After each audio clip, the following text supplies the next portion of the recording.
ఓం శ్రీ మాత్రే నమః.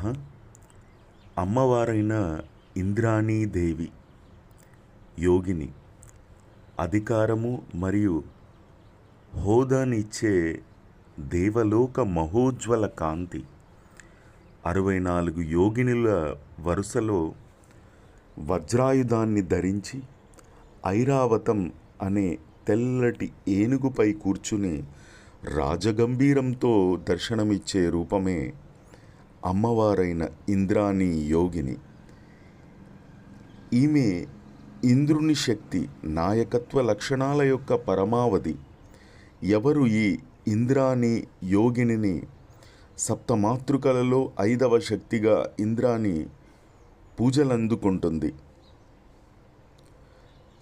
దేవలోకపు రాణిగా కిరీటాన్ని ధరించి చేతులలో వజ్రాయుధం మరియు శక్తి ఆయుధాలను పట్టుకొని అభయముద్రతో అనుగ్రహించే తల్లి.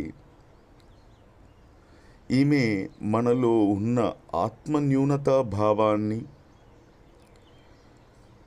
తొలగించి ఒక రాజులాంటి ఉన్నతమైన హోదాను మనకు ప్రసాదిస్తుంది. సిద్ధుల తత్వం మరియు రహస్యం.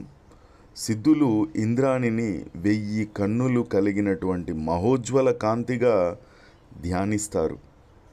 ఆత్మగౌరవంతో కూడిన రాజగంభీరం. నేను ఎవరికి తక్కువ కాదు, నా ప్రతిభే నా సింహాసనమని ఆలోచించే నాయకత్వ లక్షణాలు ఉన్నవారికి ఇంద్రాణి యోగిని ఒక గొప్ప బలమై తోడుగా ఉంటుంది. ఈమె మన శరీరంలోని మణిపూరక చక్రంలో బొడ్డు భాగంలో అగ్ని వంటి ఆత్మవిశ్వాస ఆధిపత్య శక్తిగా కొలువై ఉంటుంది.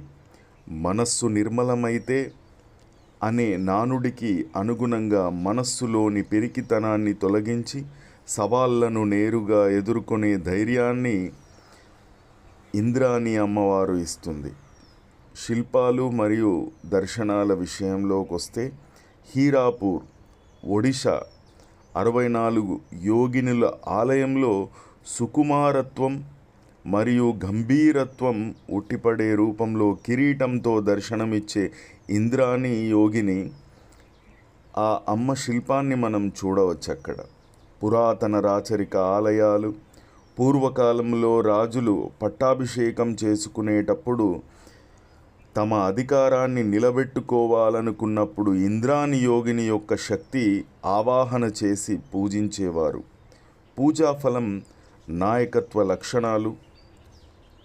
చేసే వ్యాపారంలో మరియు